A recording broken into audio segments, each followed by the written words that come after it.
You're listening to Power Producers Shop Talk, where we are refining and redefining the sales game by equipping you with the tools you need to differentiate yourself in the marketplace.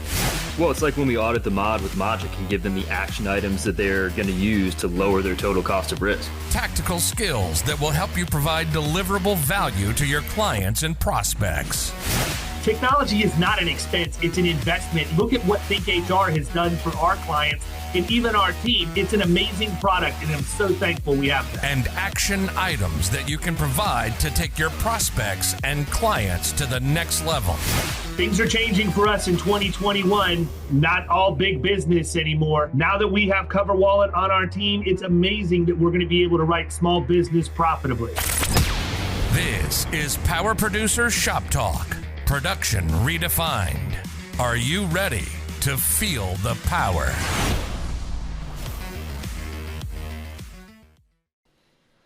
Hey everybody, welcome to the Power Producers Podcast Shop Talk on Friday, where we are refining and redefining the sales game. And if you're watching us on video, you're going to realize, well, actually, I could probably, if I'm a good enough salesperson, I could probably sell that Mr. Todd Tams is actually Kyle after he shaved.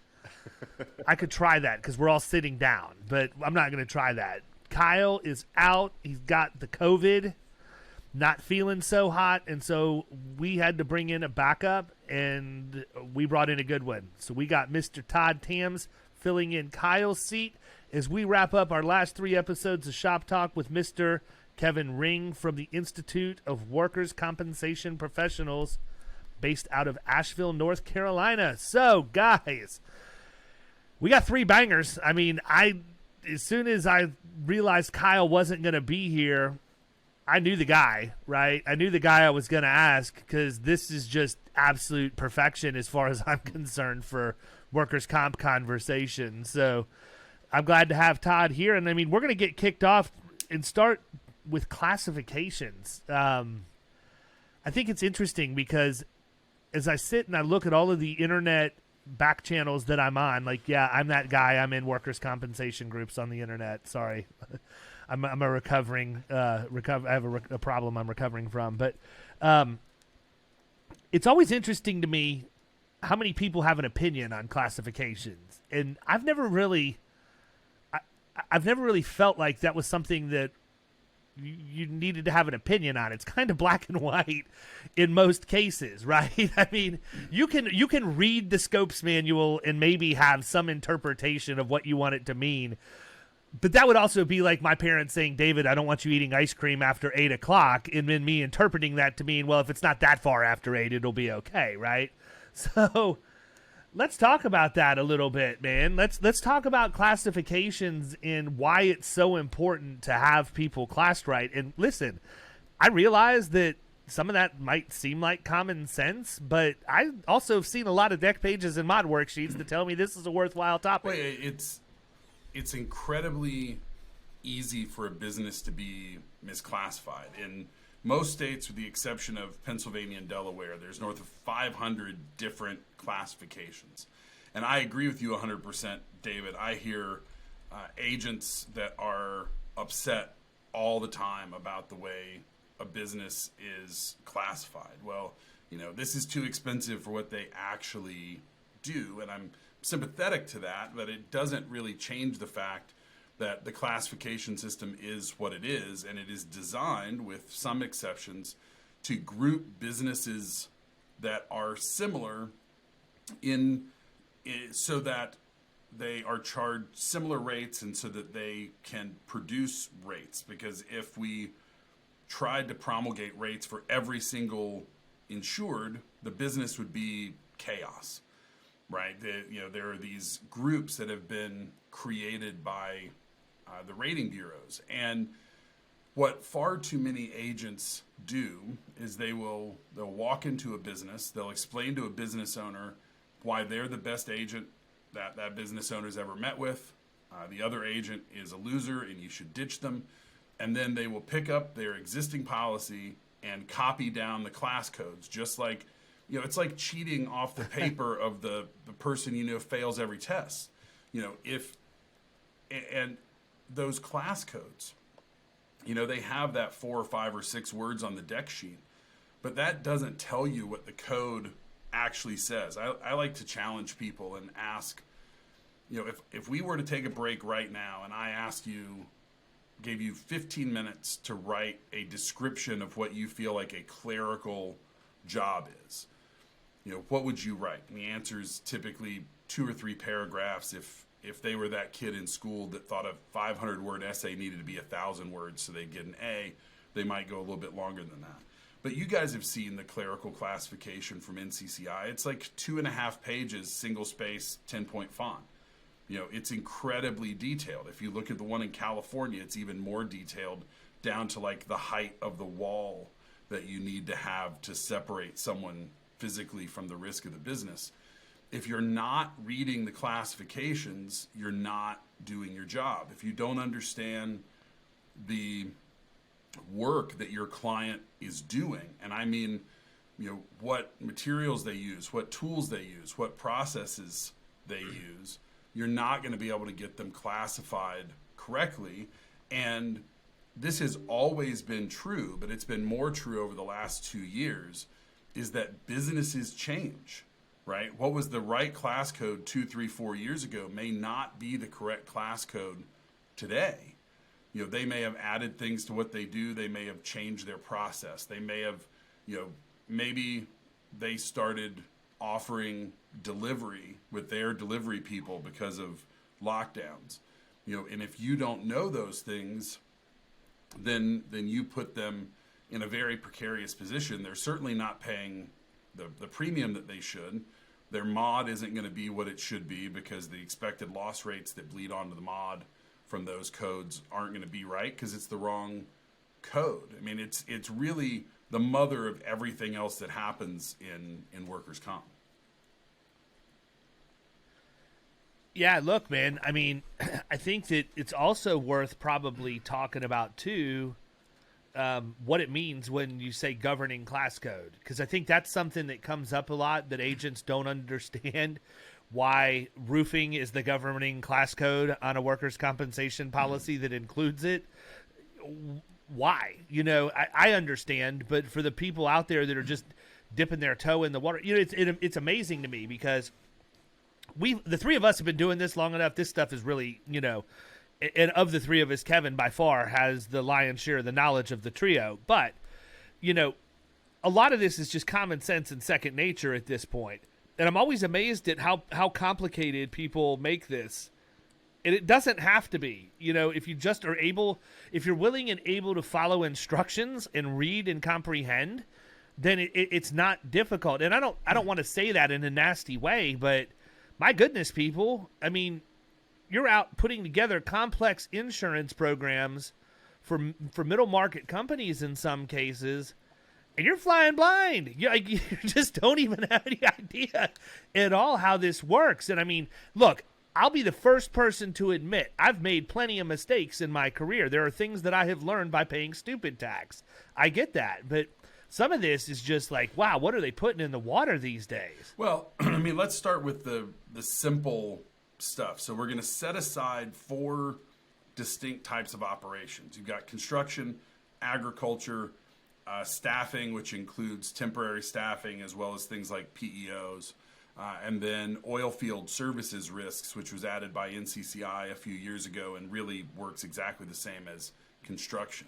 So outside of those 4 types of businesses, we classify the business, not the individual types of work that are being done inside the business. So if you have a manufacturing company that employs a full-time janitor, that janitor is going to go in the manufacturing code. That governing code is going to be the code that has the greatest amount of payroll outside of the standard exception classifications, which are types of employment that are so common inside of businesses that the rating bureaus have decided to set them aside as exceptions.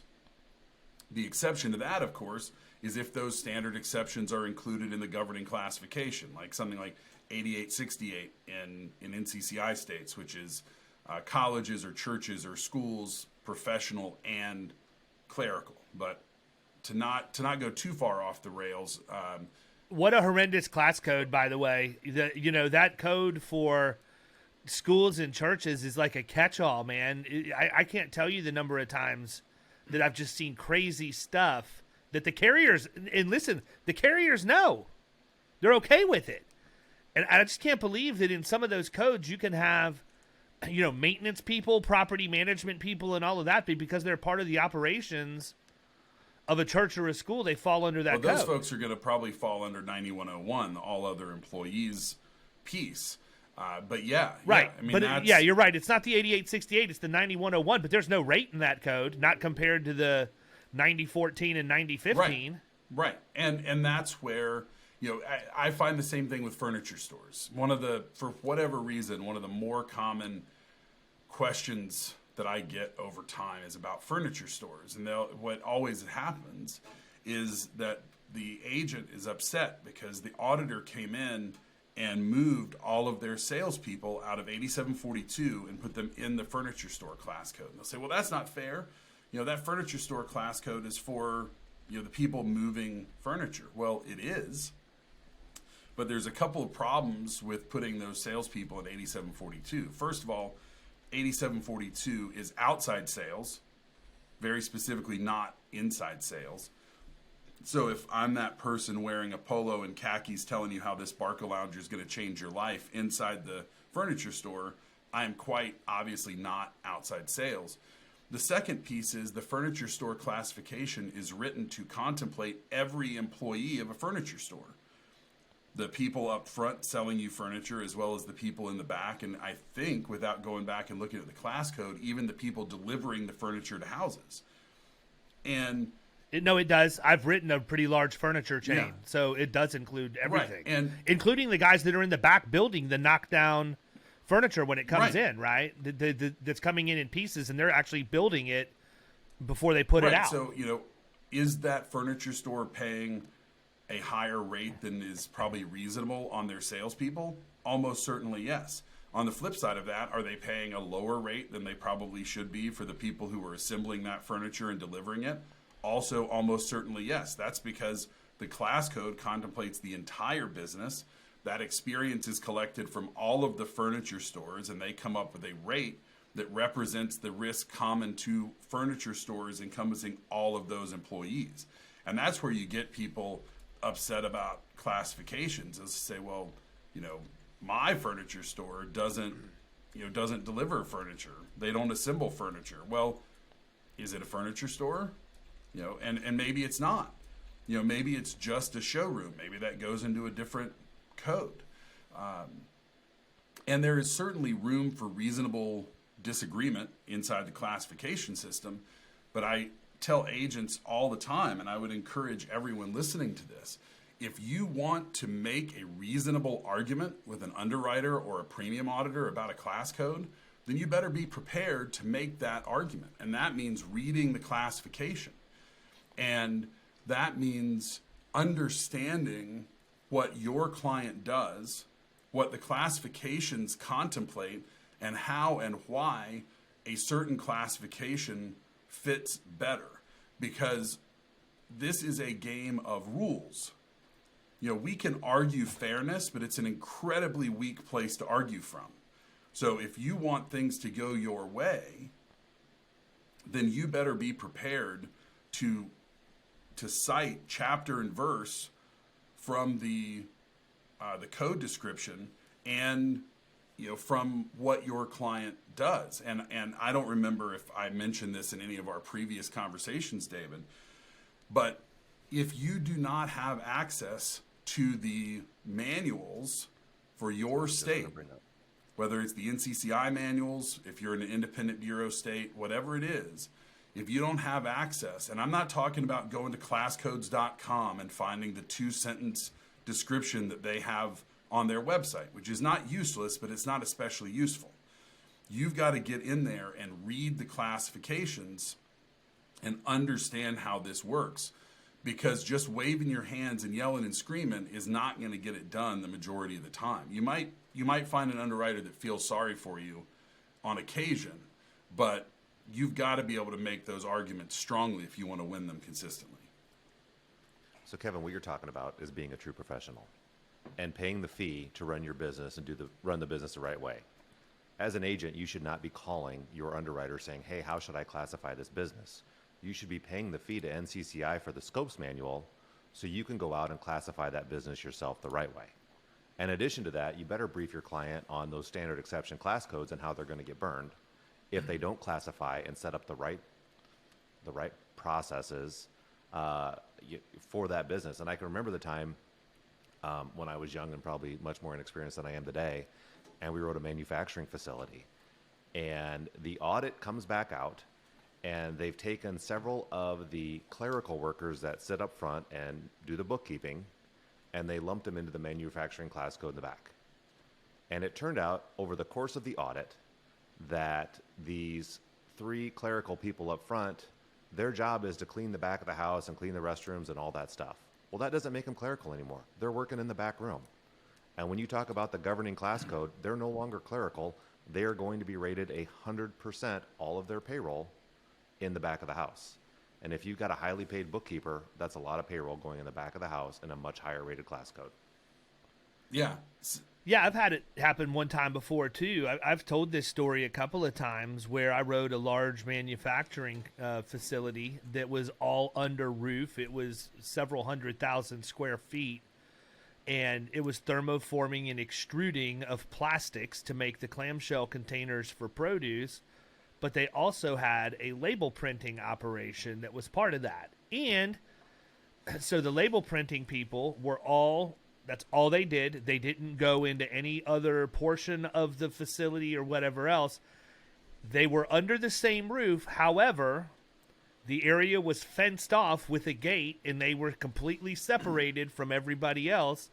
And they had a set of clients where if they didn't manufacture the size of container that client needed, they would still print the labels and sell them to the client. So they were not just printing as part of the manufacturing process. They were also a standalone printer that had sales to third parties just for their labels. And when the workers' comp carrier came in, they originally wrote the policy with no concerns, and then at audit, they came back and they wanted to put everybody that was in the print shop into the governing code for extrusion, because that was the more expensive code. And so I didn't agree with it because, and we'll talk about this when we get into the audit session next, I brought their auditor in on the front end. I'm a huge proponent of, if you have any question at all about what something is classified as, or how, whether you think it's right, wrong, or could be misconstrued, you are far better served talking to your carrier, and if it's in a big enough account, and this one was, asking them if they wouldn't mind having their auditor come out as part of the initial meeting, because before we actually bind coverage with a carrier on a good-sized account, we bring the underwriter, we bring an audit person, we bring their loss control, and we bring claims, and we all sit in the conference room and have a conversation and onboard the client that way.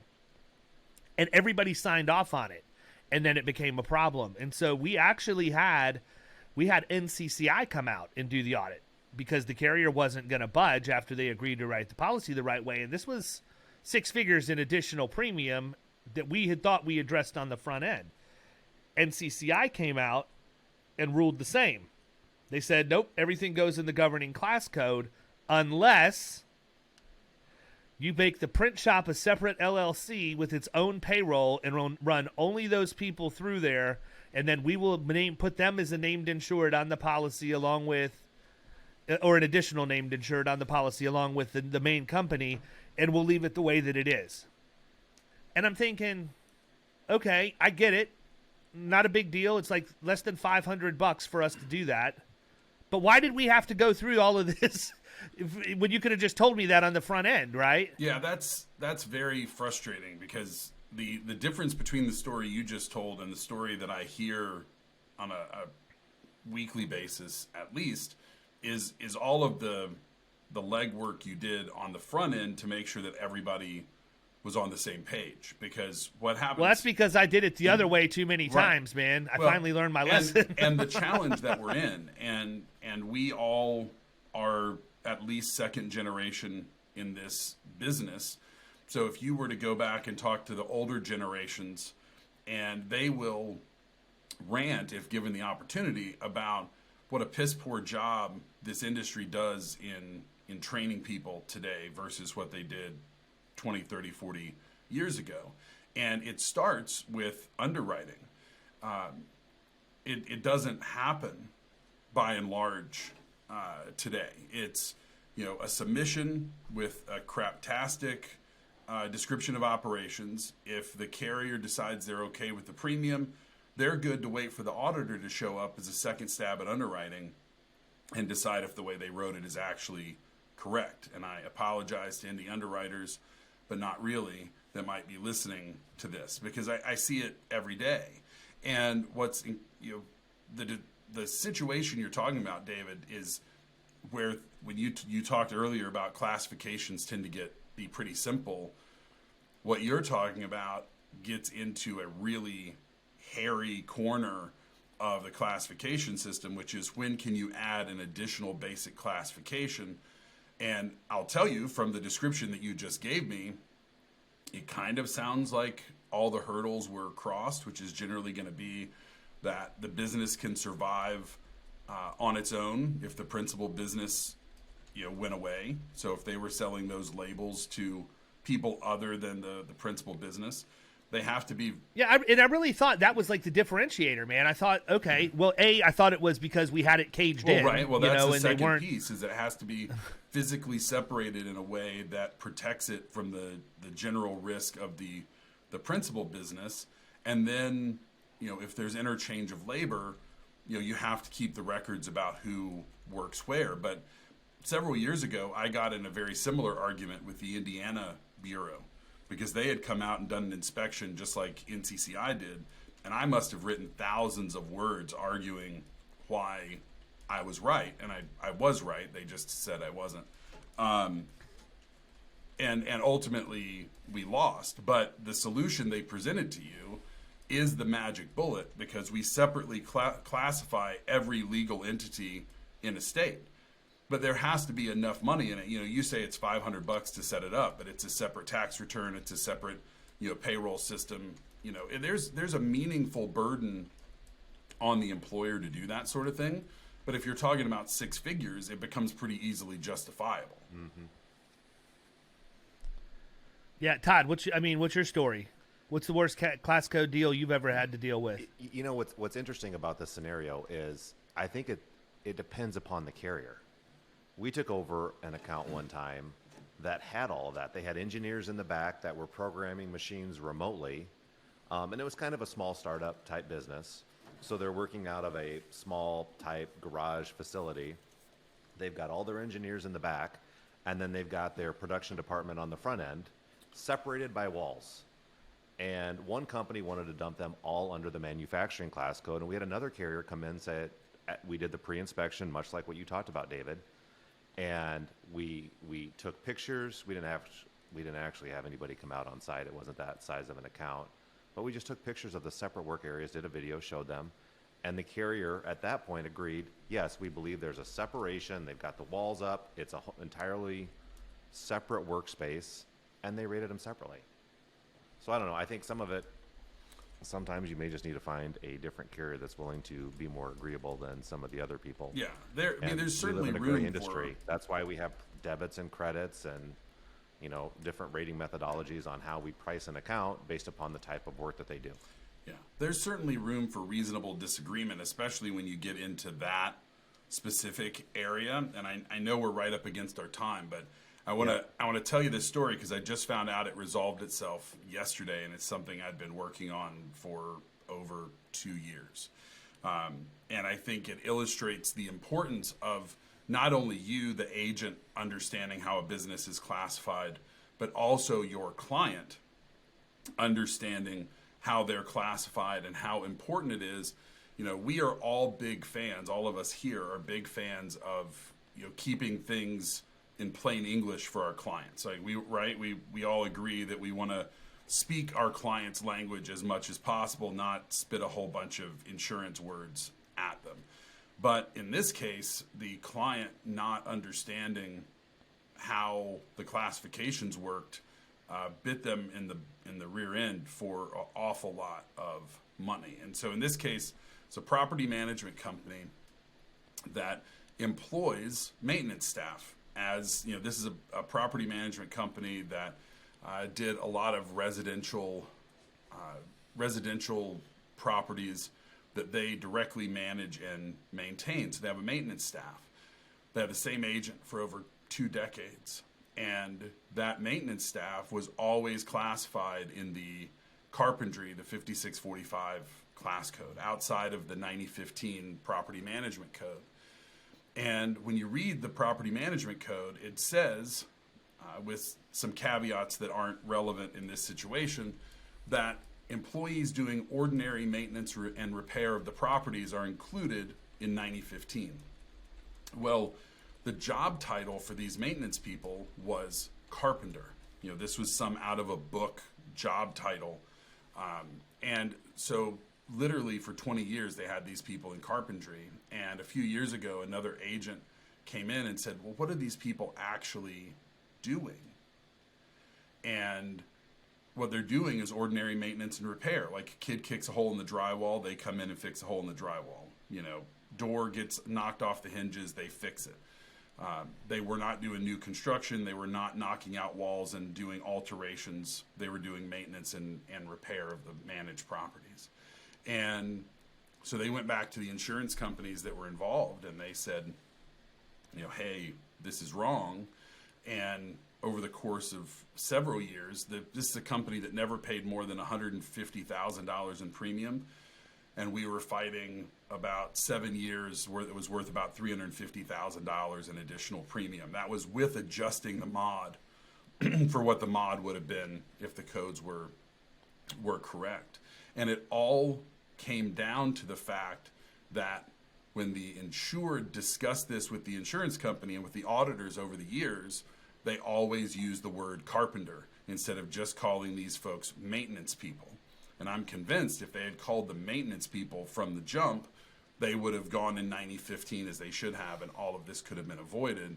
But they didn't get that. Yeah, the whole advice. time you're explaining that, that's exactly what I'm thinking is, why aren't these guys in 9015? Right, because no one ever, the agent that was on the account accepted that carpentry was correct. The employer didn't know any better, and it didn't feel so outrageous. It had always been done that way through multiple generations of people taking care of the insurance internally for them. That was just how it was. So no one ever questioned it until a new agent came in the door and it was like, whoa, you know, this isn't the way it should be. You're paying way more than is reasonable. I just looked up the rate in Iowa. I mean, once again, it goes back to being an expert, reading the scopes manual, finding out what the job duties are. But the rate in Iowa, it's a third for property management versus carpenter. Yeah. Yeah. That's a lot. Oh, yeah, of absolutely. Money, a lot of money. But we get into this groupthink, right?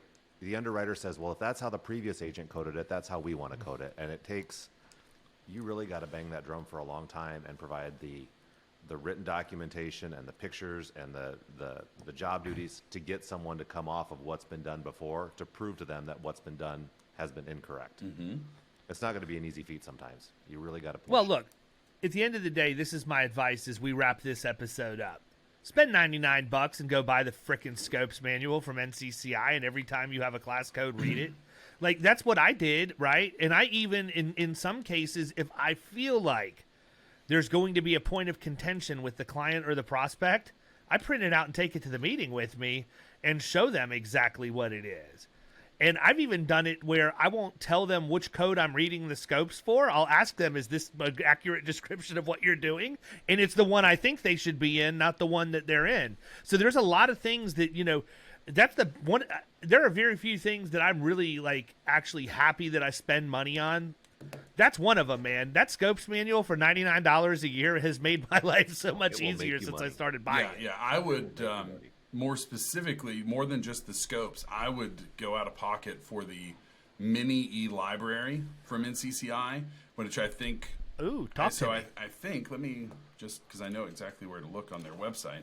So it's a bundle that gets you the basic manual, the experience rating plan manual, the scopes manual. It also gets you the forms manual and the circulars, which are not quite as useful for. It's a lot of manuals. Yeah, but the big thing is the basic manual, the experience rating plan, and the scopes, and that's $150 a year for all three. Oh, wow. If you only need one state. That's a better deal. You only need one state. If you work in multiple states, it's like an extra $50 per state, and then if you want the whole country, it's $800.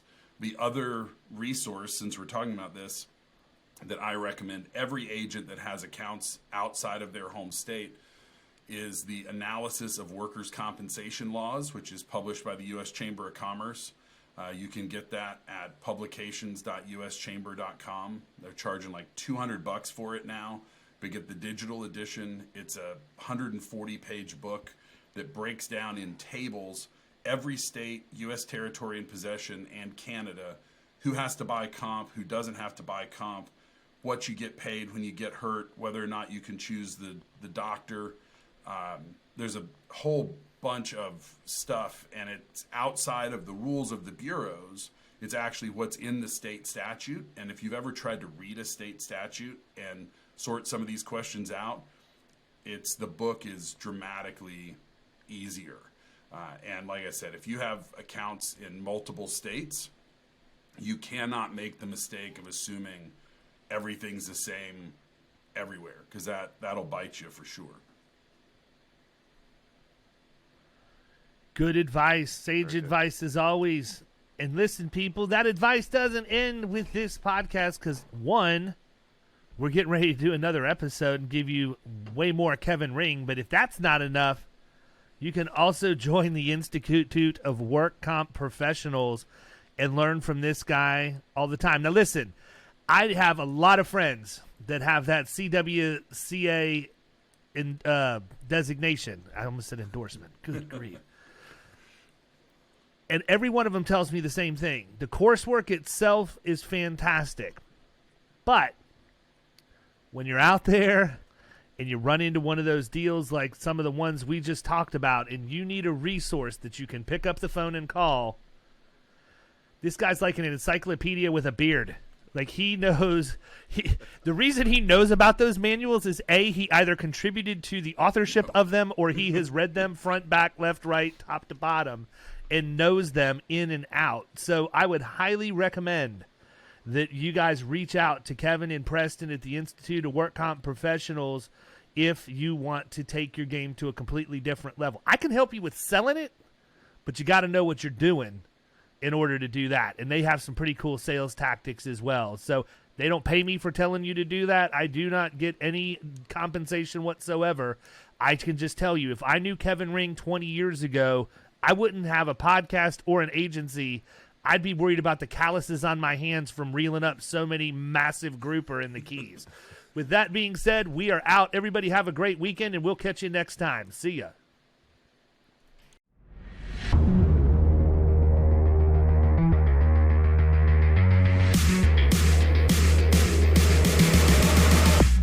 You've been listening to Power Producers Shop Talk. You can follow us at the Power Producers Podcast on Facebook and Instagram. And if you want to take your game to the next level, check out our commercial insurance training course at killingcommercial.com or visit Amazon to pick up a copy of our international best-selling book, The Extra 2 Minutes.